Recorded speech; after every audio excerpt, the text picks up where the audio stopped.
के इस अवसर पर अनुरोध संबोधन का। एक बार जोरदार करतल ध्वनि से, ऊर्जा वाली तालियों से अभिनंदन और स्वागत।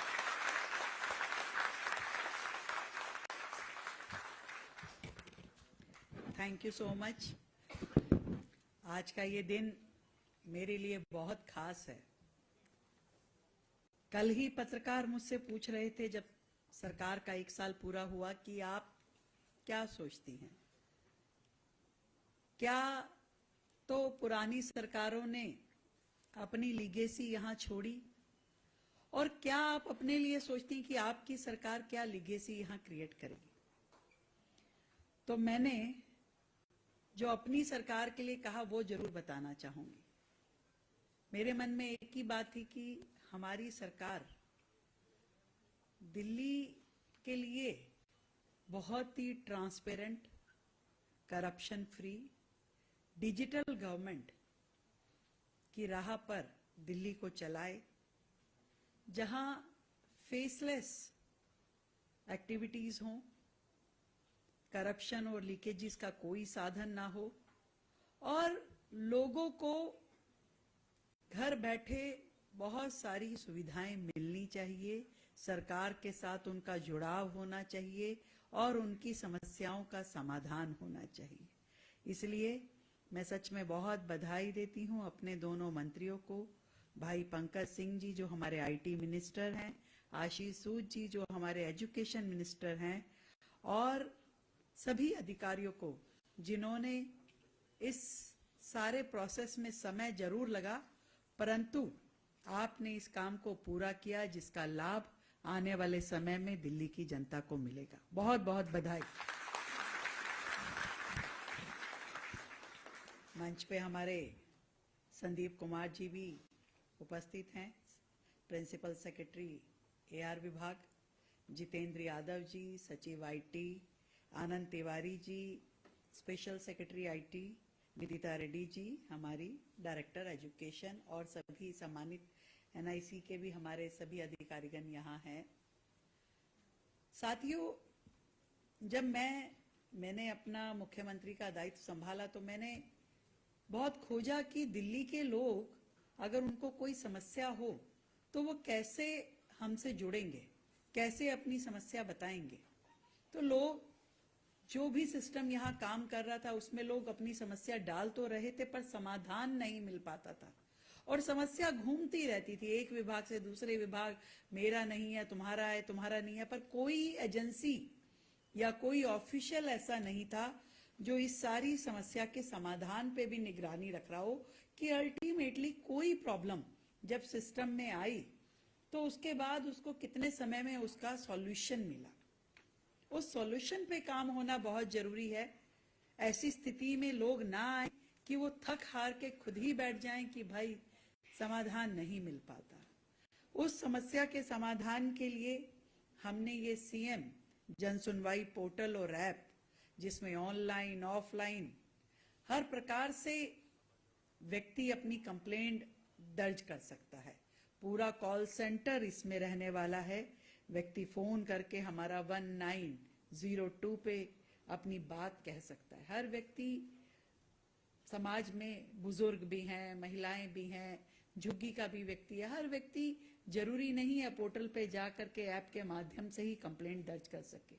तो हर एक की स्थिति को जांचते हुए हमने ये सीएम जन सुनवाई पोर्टल और जन सुनवाई ऐप शुरू की है, जिससे हर समस्या की एसओपी तय करते हुए कि किस विभाग पे जाएगी, तो उसके बाद यदि इतने दिन में नहीं होगी तो कौन इसका फीडबैक लेने वाला है, कौन सी अपीलेंट अथॉरिटी होगी जिसके पास जाकर के 100% उस व्यक्ति को जो कंप्लेंट करने वाला है उसे ये समझ में आए कि मेरी प्रॉब्लम जो है, मैंने जो कंप्लेंट दर्ज की वो किस किस लेवल से कहां पे है और उसको समाधान मिल रहा है, ये संतुष्टि उसके अंदर होनी चाहिए। तो आज दिल्ली की जनता को ये सीएम जन सुनवाई, क्योंकि फिजिकली तो मैं लगातार जन सुनवाई कर रही हूं और हजारों लोग हमारी इस जन सुनवाई में आते हैं, और हमारी कोशिश भी रहती है कि हम लोगों को समाधान भी दें और उनकी समस्या को संवेदनशील तरीके से सुने भी। शुरू में जब 20 फरवरी को हमने शपथ ली और अगले ही दिन से हजारों लोग जब मिलने आते थे, अपनी समस्या कहते थे, तो मुझे वो दिन भी याद है कि सड़क पे कई किलोमीटर की लाइन लग जाना और मैं उन एक एक व्यक्ति तक जा करके उसका कागज हाथ में लेकर के फिजिकली जन सुनवाई करती थी। मुझे खुशी इस बात की है, मैं सुनती थी कि पिछली सरकार में जो मुख्यमंत्री जी थे, एक आधी बार उन्होंने जन सुनवाई की और उसके बाद वहां से दौड़ जाना पड़ा उन्हें, वो जन सुनवाई भी पूरी नहीं हो पाई। पर हमने एक साल में लगातार मुख्यमंत्री से लेकर के अधिकारियों तक हमारे सभी डीएम्स के पास में यह आदेश था कि आपको वीकली जन सुनवाई करनी ही है। हमारे सभी प्रतिनिधि, हमारे विधायक, मंत्री, हर व्यक्ति अपने अपने प्लेटफॉर्म पे फिजिकल जन सुनवाई कर रहे थे, पर डिजिटल प्लेटफॉर्म कि कोई व्यक्ति जहां है वहीं से अपनी बात कहे और उसको समाधान मिले। आज ये वो दिन है जब हम इस मोड पर भी दिल्ली की जनता को बेहतर रिलीफ देने का काम कर पाएंगे। और साथ ही मुझे अपने आईटी विभाग द्वारा आज जो 7000 कॉमन सर्विस सेंटर जो केंद्र द्वारा चलाए जाते हैं, केंद्र सरकार द्वारा, उनके साथ हमने अपने ई डिस्ट्रिक्ट्स को जो कनेक्ट किया है और 75 तरीके की जो दिल्ली की सेवाएं हैं दिल्ली सरकार से जुड़ी हुई, उसको को रिलेट करते हुए 7000 जब सीएससी सेंटर हैं तो आप सोचिए कि दिल्ली के हर कोने में वो सेंटर उपलब्ध है। व्यक्ति बहुत ही कम रुपए में, मात्र 30 रुपए में जाकर के अपनी फैसिलिटी ले सकता है, डिजिटल सर्विसेज ले सकता है और उसे कहीं और जाने की आवश्यकता नहीं है।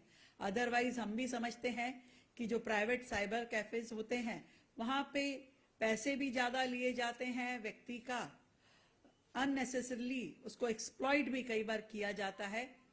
मैंने वो समय भी सुना कि लोगों ने पेंशन के फॉर्म भरवाने के लिए भी 2-2 हजार रुपए लिए कि हम फॉर्म भरेंगे, हम ऐसे करेंगे।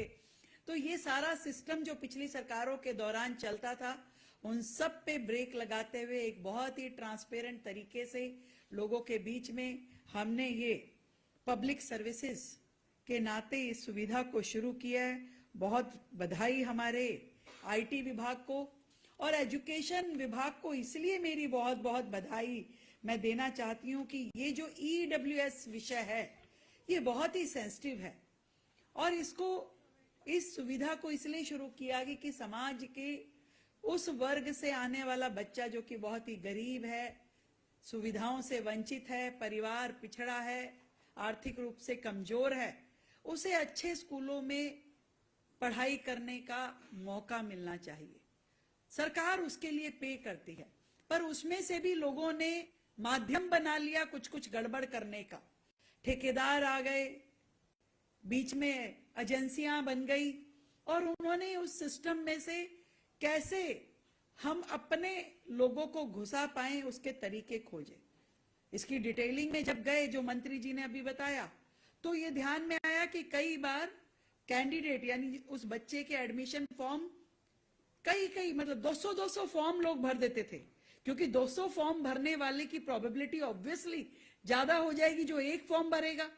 वो 200 फॉर्म में उसका नंबर कहीं आने की चांसेस बहुत ज्यादा हो जाते थे। तो ऐसे ऐसे माध्यम लोगों ने बना लिए कि उसमें से उनका जो एडमिशन है कंफर्म हो जाए, तो उसमें से जो एक्सपर्टाइज उन लोगों ने बनाई और अपना एक धंधा बना लिया। हमने इस साल ये पूरी कोशिश की कि उस नेक्सस को कैसे तोड़ा जाए ताकि जेन्युइनली जो लोग जिनके लिए ये स्कीम है उसका बेनिफिट उनको मिल पाए। और आज मुझे खुशी है कि ये डिजिटल ऑनलाइन सेवा जो ईडब्ल्यूएस बच्चों के लिए है, इसके माध्यम से हर बच्चा जो चाहता है कि ईडब्ल्यूएस कैटेगरी में उसका एडमिशन हो, वो ऑनलाइन फॉर्म भर पाएगा, अपने डॉक्यूमेंट ऑनलाइन उस पे अपलोड कर पाएगा, जो कि पहले कोई सुविधा नहीं थी ऐसी। और आधार लिंक इसका करने का लाभ होगा कि एक व्यक्ति एक ही बार फॉर्म भर पाएगा। अगर डुप्लीकेसी होगी तो तुरंत वो फॉर्म रिजेक्ट हो जाएगा। तो इससे पूरी दिल्ली के हर कोने में किस व्यक्ति ने कहां फॉर्म भरा है उसका जानकारी मिलेगी। डिजिटल डॉक्यूमेंटेशन के कारण से आप चेक कर पाएंगे कि इसके जो सर्टिफिकेशन है वो ठीक है कि नहीं है, जो कि काम पहले बाद में होता था जब आप फिजिकली डॉक्यूमेंट जमा कराते थे। तो ये सुविधा मिलने के कारण पूरे सिस्टम में तेजी आएगी, एक्यूरेसी बढ़ेगी और लोग जो इसको अपना धंधा बना के काम कर रहे थे उस पे रोक लगेगी। हमारी सरकार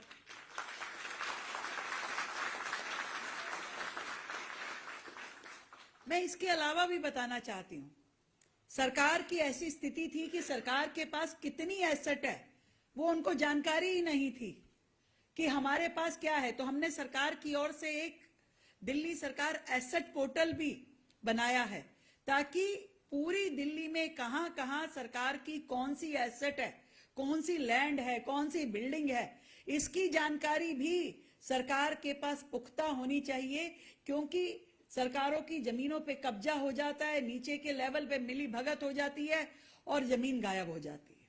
तो ये सारी जानकारी रखने के लिए हमने डिजिटल पोर्टल बनाया है जिसमें सरकार के पास कितनी एसेट है उसकी डिजिटल रिपोर्ट हमारे पास रहनी चाहिए। किस विभाग के पास है, कितनी जमीन है, फिजिकली आज आपके पास कितनी उपलब्ध है और कितने पे किसी ने एंक्रोच किया हुआ है, ये सारी जानकारी वर्तमान में हमारी सरकार के पास है। इस बात की मुझे खुशी है।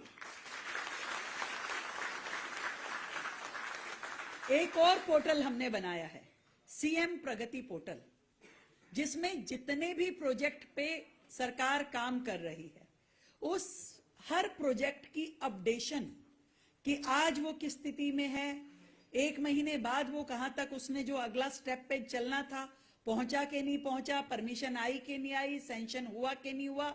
इस तरीके से सरकार में यदि एट ए टाइम 1000 प्रोजेक्ट चल रहे हैं तो 1000 के 1000 आपकी अपनी इस मुख्यमंत्री को जानकारी में रहेंगे कि अनड्यूली कोई भी प्रोजेक्ट डिले तो नहीं हो रहा, लेट हो रहा है तो क्यों लेट हो रहा है, किस विभाग में फाइल अटकी है, किस अधिकारी की टेबल पे फाइल पड़ी है, इसकी जानकारी हमारी टीम के पास होगी और उसके कारण से हर फाइल को स्पीड मिल पाएगी, चालना मिल पाएगी और कोई भी प्रोजेक्ट डिले नहीं होगा।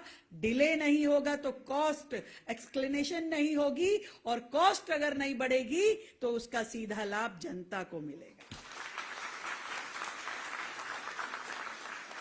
तो ये सारी चीजें आज हमें खुशी है कि हम सरकार का पैसा जो कि जनता का पैसा है वो बचाने में और जनता के अधिकार सुरक्षित रखने में कामयाब हो रहे हैं। क्योंकि हम तो दिल्ली की जनता के सेवादार हैं, दिल्ली की जनता के चौकीदार हैं कि आपकी संपत्ति, आपका टैक्स में दिया हुआ गाड़ी खून पसीने की कमाई का पैसा सही उपयोग हो, उसके ऊपर किसी भी तरीके की कोई अपनी नजर ना रखे।